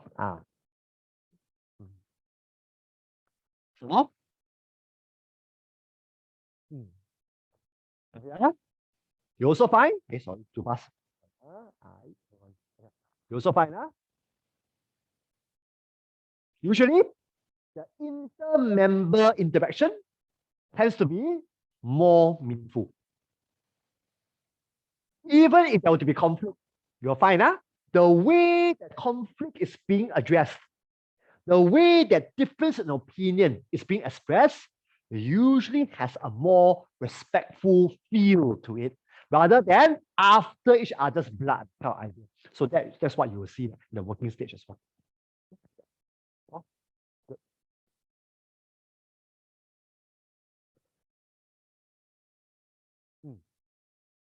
Now comes the reality. Hobby says it well. And I second. Not every group will reach the working stage. So this is where, right? Quite sad, but it's true. All of us, when we lead groups, how we wish that our group will transit initial, transition, working, final. But reality is not every group will transit through all these stages. Now, my experience, there were groups that I led who died at the transition stage. There'll be a lot of factors. Going back, I would say a lot of times it was because I did a slipshod job at the pre-group or the pre-group stage. I neglected recruiting. I neglected screening. I thought, got member run all. Later on, I realized if I've done more, if I put in more effort at the pre-group stage, this particular group probably would have gone through all the 4 stages. Sometimes it could also be what? The involuntary groups. While we try our best to engage them like crazy, we still can't get them through the transition stage sometimes. It's not really our fault per se, but it's just the nature of the group, how they're being put together. We already have an uphill task to climb. And sometimes that hill might just be too high for us to climb, no matter how skillful we are in leading a group. That could be the reason as well. Sometimes, right, it could be due to other what we call external factors. Means what? Maybe some of the group members encounter certain trying circumstances at work, at home, that left them with very little energy to devote themselves to the group. Maybe ended up, they may fall out. They may not come back. Once again, it may not be the fault of us. It so happens that their life encounters certain challenges that's way beyond what we can control in the group setting as well. But the key thing here is we want all of us to recognize that the working stage is not a given. More often than not, it has to be earned. Even it has to be earned, there's no guarantee that every group will eventually be at working. It may not be the case usually. So that really sends home a message that we have to do our best, but yet recognizing that things may not be within our control all the time as well. Okay. So keyword here. Mr. Lawrence. Yes, go for it. Yes. Hey, I would like to know if would you allow people to leave the group counseling session halfway, and what's the termination process like, and the post termination process like? Okay, good question. Now, question comes: would I allow any group member to leave the group? Usually, if I'm leading a closed group, I wouldn't want any members to leave prematurely. If a member were to want to leave, right, of course, number one, I want to know the reason, that's for sure. Sometimes it depends on how the news came to me. Example, let's say, for example, after I left 6 sessions already, let's say Mark dropped me an email, told me, Lawrence, I would like to leave the group. First thing I do, I want to meet up with Mark individually to find out, what got Mark to decide that he wants to leave the group. So after understanding already, if I also agree that it's good for Mark to leave, what do? I'll ask Mark. So Mark, before you leave the group, I wonder whether would you want to at least let the group know why are you deciding to leave the group? What am I doing this for? You may ask. Now, two things. One, I felt out of respect for the group members that at least Mark let them know the reason why he's leaving the group. Of course, you're probably going to ask me, right? What happens if the reason for him leaving the group is because of the group? Now, I still feel that it's probably valuable for Mark to say it. Why? So that this feedback can then be taken on board, hopefully by the group, to reconsider about themselves. So I guess for me, it's this: whether Mark leaves the group due to the group or due to other reasons in his life, I feel that it will be good for Mark to at least let the group know what is the reason for his departure. And what I will do is, I will then take it with the group once Mark leaves to process with the group why Mark decided to leave and stuff like that. So that's what I will do. But I will always want to leave Mark with the choice. If he tells me, Robert, I don't want to let the group know the reason, of course, I have to respect the choice as well. But usually I want to let Mark see that it will be good for him to actually let the group know the reason why he's leaving the group. Rebecca, I hope I answered your question in some ways. Yep. Okay. Thank you. Good. Steph, go for it. Ask. Hi. So just now, I think Christina highlighted a point that people go at different rates. So would you say there's some people that, like, if you have a group of like 6 or 8, like just now your example, would you say maybe 4 people can go into the working stage and 4 people are still stuck? Or is it just good question. effect? Good question. Now, this is fair, right? Good question. If the majority is at the working stage, somehow or rather, right, even for the 2 who are lagging behind, they will tend to tag along, even though they may not be ready to tag along. But now comes the problem. If the majority are not at the working stage, usually the 1 or 2 who are tends to also follow along as well. So I guess all that we are controlling here is, if we can really get the majority to be at working, usually there's a good chance that the group will eventually be at working as well.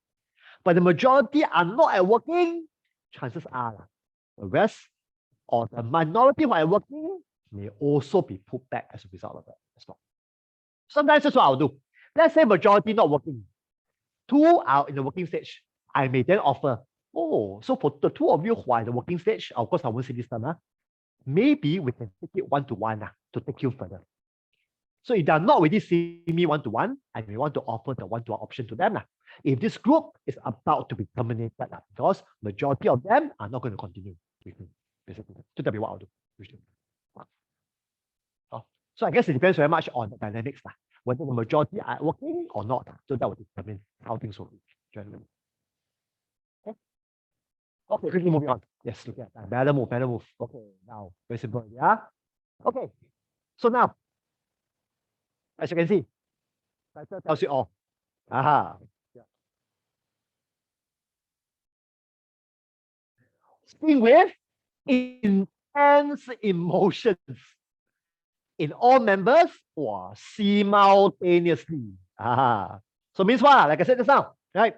All of a sudden, 4 out of 8 began to cry. All of a sudden, 7 out of 8 begin to cry. Good thing, no doubt about it. But how are we going to handle such a situation? Corey gave quite a few very good ideas, which I use a lot in my work as well. Let me just go through you one by one. Yeah. So, context, as you can see, it says, right? Sometimes a number of members can sometimes trigger one another's work and become emotionally involved simultaneously. In other words, right? Sometimes when one member begins to share something very painful, it may trigger another member to remember, oh, they too also experience such similar painful memories. Example, I remember I was leading a group about marriage quite a while ago.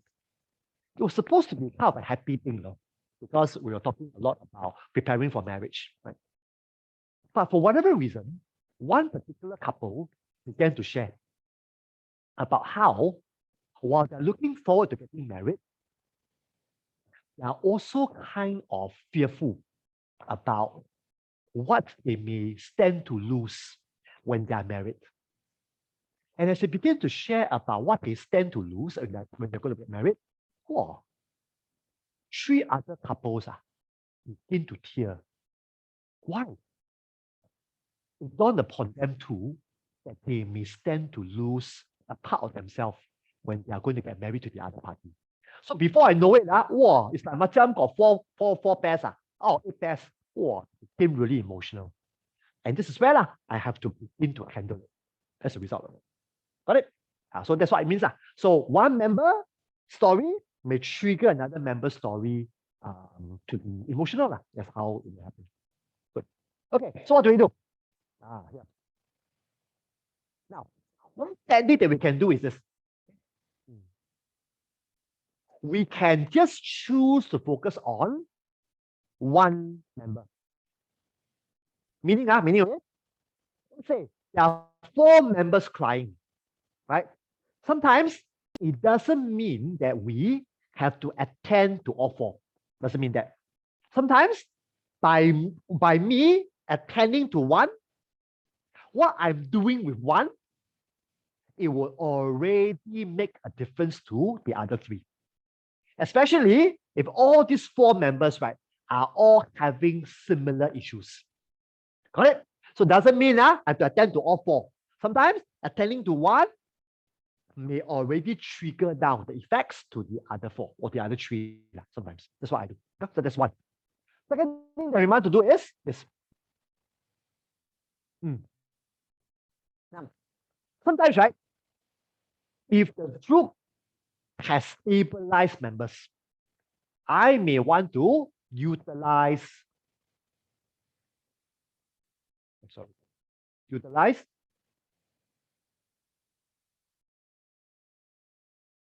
this. Means what?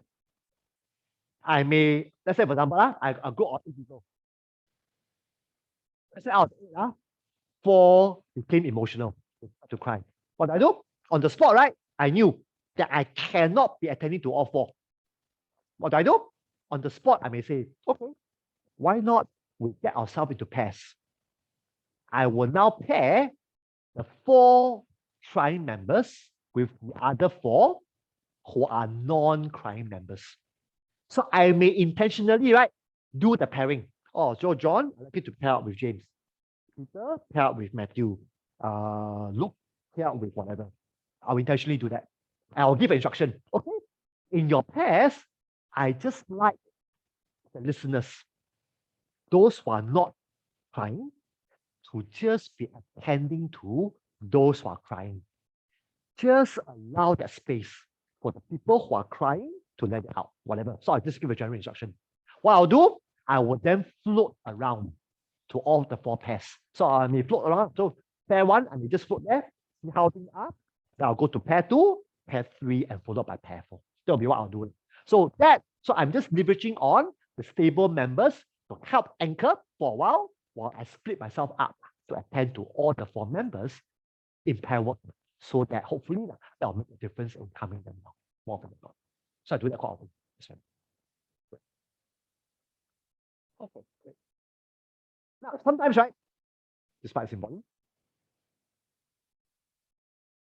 sometimes, right, if you sense that the emotions is really, really getting a bit out of hand, meaning people are really crying and wailing quite a fair bit, and you sense that it's really bringing the mood of the session down very badly, what do you do? Here, we can then get the members to what? Talk about the emotion and what they may be learning. Means what? My friends, when we get people to talk about what they learn, we are moving them from the heart to the head. So when I say to you, oh, so Mary, as you are feeling the sadness right now, as you are crying right now, I would like you to tell me, what are you learning about your tears? What are you learning about yourself as you are feeling the sadness, as you are crying? Now, just by me asking this question, even if Mary doesn't answer, as she moves from feeling the sadness to what is she learning about the sadness, she might begin to feel less intense of emotion. Because moving her from heart to head already de-intensified the emotion already. Can you follow me, my friends? So it's a very good technique that I use quite a lot. If I sense that emotions are really going a bit wild. So moving them from the heart to the head seems to be able to de-intensify the emotions more often than not. That's why I do. Oh, good. Okay, this one. These are some of the other things which you may come across. Like some of them quite similar. Things like you may hear members talk about, very vulnerable things like I feel very burdened. You may hear members talk about, I feel very empty. I feel very unappreciated. Notice, right? These topics, right, is a lot more vulnerable now compared to the transition stage, where it's more about I don't trust people. I don't want to say too much because I fear people. Now, it's not so much about that. Now it's more about I want to come clean to tell all of you what are my innermost struggles. Innermost struggles could be I feel so unappreciated in my family. I feel so empty about my life. I feel that I need a lot of help. So this is what we mean by these topics are very vulnerable. And we have to be prepared as group leaders that at the working stage, members will begin to talk about very deep stuff, very vulnerable stuff. And sometimes, right, you have to be prepared because some of this vulnerable stuff may also be issues that you yourself are struggling with. So I remember there was a group that I was leading. I was really trying hard not to be emotional. So I remember the topic was, there was one or two clients who was talking about how unappreciated they felt. I remember they really shared very deeply. And during that time of my career, right, I was really feeling not appreciated very much for the work that I was doing. And so I remember, so as the members were talking so deeply about how they felt unappreciated, I was trying my best to stay focused with them, rather than to be going on my own journey about how unappreciated I felt in the work that I was doing as well.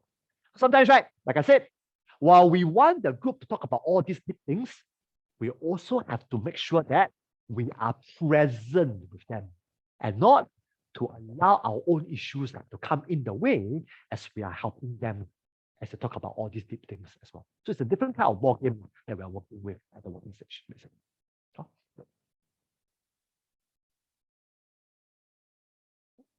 That's about it. Good. Okay, no problem. No time for sorry.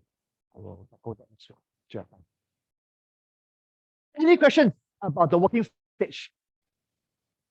While it's happening, there's still some challenges that will come out of it as well.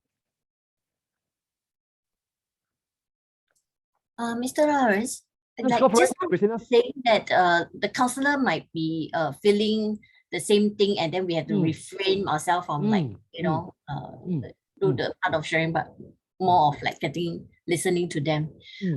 But what happened if, let's say, because we are not saints, so there will be bad days for us as well.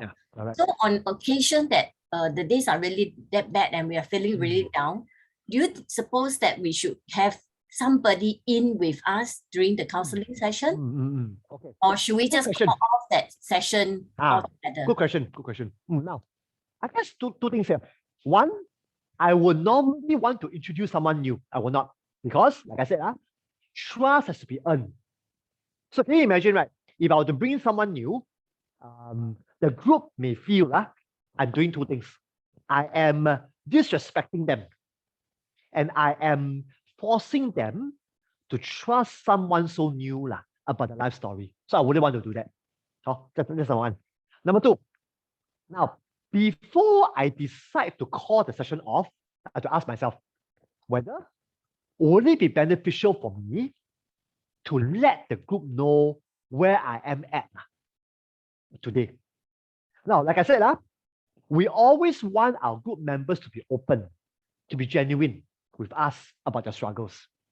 Will this be a time for me to also do likewise with the group? Because I may want to be role modeling to them. Hey, guess what? Your dear group leader, not a saint, no. Like what Christina says, I also got bad days, But as I come clean with them about the state that I'm in, whether would that be beneficial for the group or not to know this about me. So now, I have to be very careful about doing this also, because if you do this at the transition stage, you're asking for trouble. Because the group members, right, instead of being empathic to you, they may use this as an opportunity to tear you down. So I guess it's really about knowing when to do this and to decide. So if you want to do it, you have to think about how are you going to present it. And very important, it's about after you present it, regardless of how the group respond, do you still have the capacity to keep the group session going on? So that's another question that we want to ask myself as well. But I guess to your point, Christina, I guess I wouldn't want to be bringing in a new person before open the junction, because I wouldn't want to, like I said, pressurize the group to accept a new person without knowing who this person is in the first place. Sure. Okay, Now, thank however, in the event, right, if I know that I'm not in the best shape, right, to be around for a few sessions, this is where, right, while I may want to terminate the session, I will also want to be letting the group know whether would they want or whether would they mind having someone to stand in on my behalf. So sometimes, right, if the group is really at autopilot now, right, they may be open to the idea of having a new leader to come in because they're already quite functioning already. So I guess I wouldn't want to also close the door on getting someone new in. But I want to make sure that I'm collaborating with the group rather than to be deciding for them that someone else should come into my place. So I want them to have a say about this decision I'm making, about getting someone else in or not. Yeah, so if let's say, for instance, if you have a co-counselor in the group itself, that'll be easy already. That'll be easy. You got it. Yeah. so that means you can actually maybe excuse yourself for the session and let the co-counselor lead for the session. You got it. Yeah, good. So if I were to do that, right, I would still think that I want to let the group know why am I taking a break tonight. But I think I want to own it to them that okay, out of respect, I want to tell all of you that today I'm not in the best shape because of the following reasons. Because of that, I'm letting my co-colleague John take over for today. So I want to still let them know that that's the reason why I'm leaving for today. So that at least they know that I'm not running away. I'm owning up to the group. Why am I taking a break tonight? How I do as well. So that you'll be a good role model for them to also know that I also want to encourage them to own up when they are really having a bad day as well. Okay, thank you. No problem. Thanks, Christina. Okay, now quite a few of you have been asking me about the examination format and all that. Let me just talk about it because I'm afraid that next week it will be like super duperly short of time as per normal. So let me talk about it now. Okay, let me get to my whiteboard to share with you the format. Sorry, I'm going to overrun by a little bit. Apologies for that. Okay, I think I mentioned this before. Let me just recap again for you all. So for the exam, it will be happening on the 23rd of March, week after next week. Now, for the exam, we can expect 3 sections.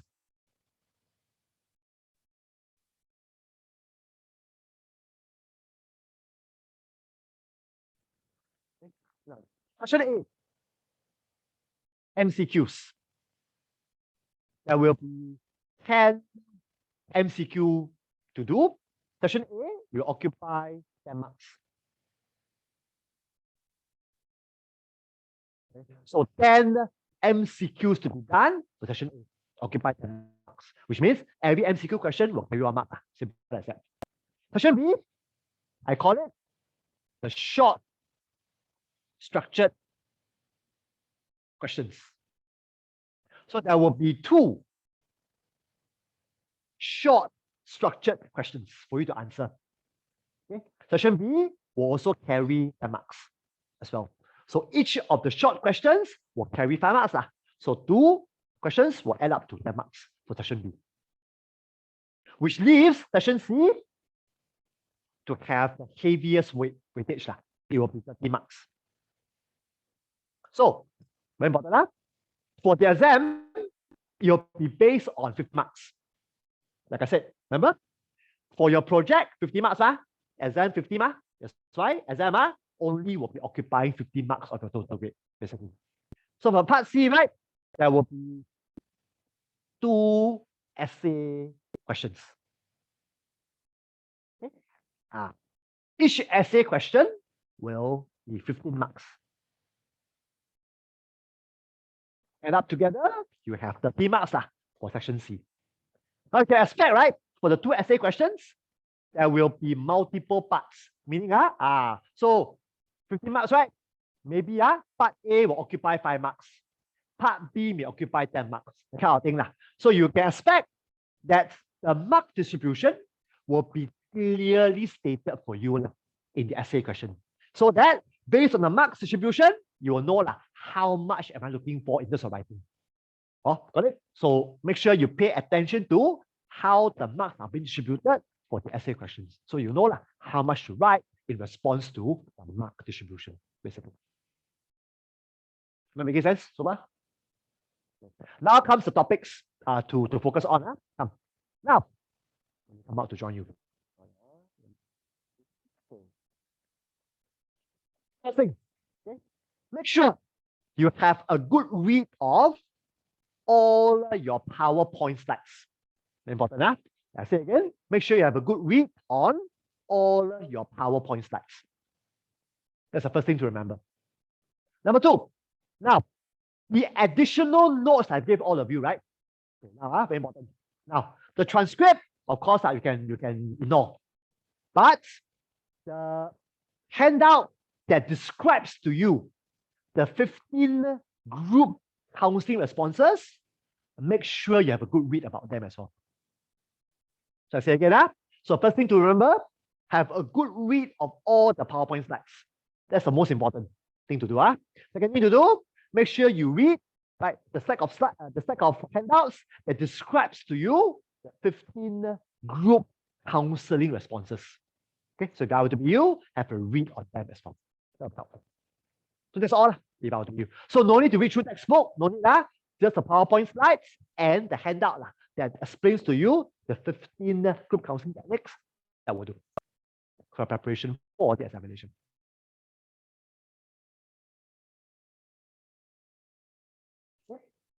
Sure. If I'm not wrong, it'll be done online. I'm sure Kevin will give you some instructions about how that becomes. Sure. How long is is there like a fixed timing for each section? There will. I'm not sure how Kevin will do it. So if I'm not wrong, right, based on past cohorts, it'll be 2 hours. 2 hours. 2 hours if you do it like a normal exam. I'm not sure whether will they be making adjustments to the time.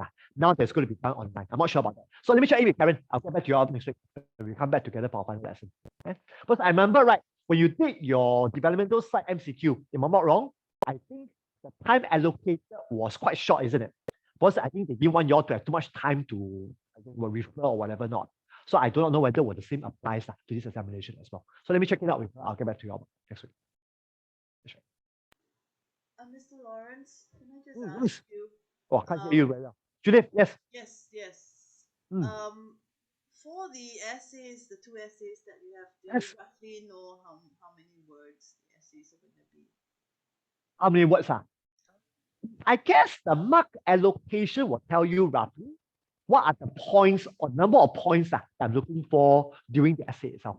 So I guess pay attention to the marks allocation. That will give you an idea about how much to write generally. If you ask me.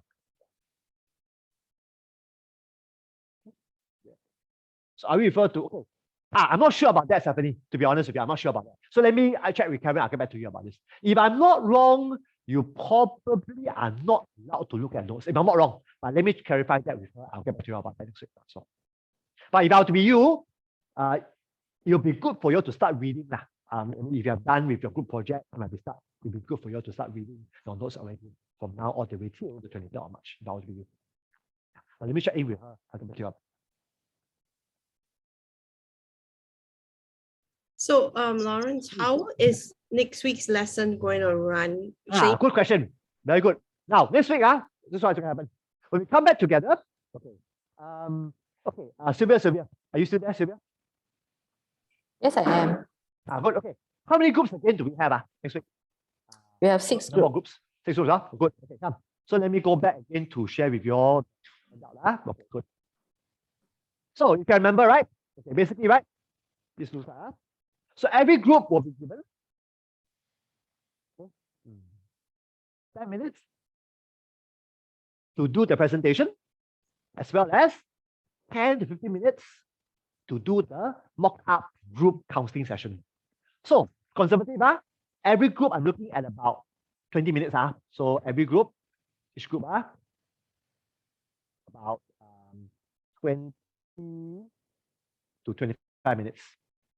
So we have about 6 groups, right? So it will roughly take us to close to 3 hours already to clear all the 6 groups. But I think there will still be some leftover time for me to give all of you a quick overview about the final stage. Final stage is quite simple to understand, to be honest. That's why I'm confident to do that in the short term. So which means, right, when we come together next week, 2 things I will do. First, I will ask all of you whether should we draw lots in terms of the order of presentation. I'm proposing that to save time, okay, if you allow me to randomly draw lots for you, that will be the easiest. So I will share with you how I will do it. First, basically, there's a program that I use where I can randomly draw lots and it'll be very fair. So if you give me the permission to do so, I'll do that. So if we come together, we can already start the presentation straight away. Basically, we can do that. So what I'll do is this: if you give me the permission to do so, I will draw the lots before next Wednesday. I will get Karen or Sylvia to email you all about the order. If you're okay with that, that will have to save time, basically. So if we come together, we already know what will be the order of how things will be. So that'll be easier. So there's some time can be spared for me to do the final presentation on the final stage of group development. So that'll be what we'll do. Will it be okay for you, for most of you? Yeah, steady, yeah? Good. So that'll be what we'll do. So Sylvia, I think we'll take it on the side to randomly choose the groups, the order of the presentation. Recap again, my friends. Recap again. Make sure that for the presentation, okay, every member needs to have a part to play in presenting the group project. Got it?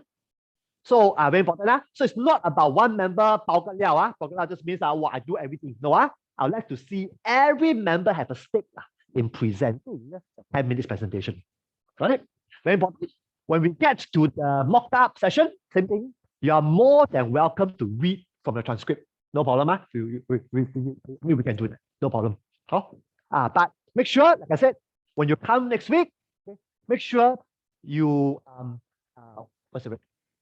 you bring along, right, your PowerPoint slides and your transcript. Bring along means make sure you are ready to upload.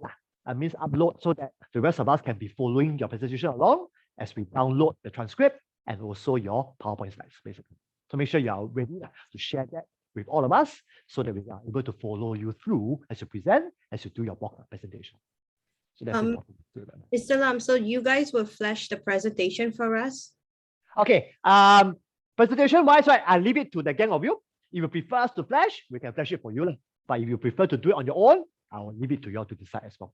So I guess we are open to do either or to you. Now, like I said, the actual report, you can submit it the week after. So next week, right, you only have to submit the PowerPoint slides and the transcript. The actual report, right, you still have 1 more week to tidy up the loose ends if you want to submit it. Make sure 20th of March when you come for the exam.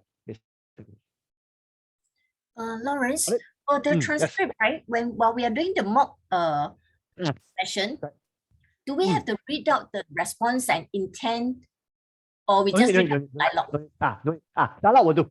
So Dialogue. then whatever not, no need to read. That's right. Just for us to figure out. So no need to read. That's right. Yes. Oh.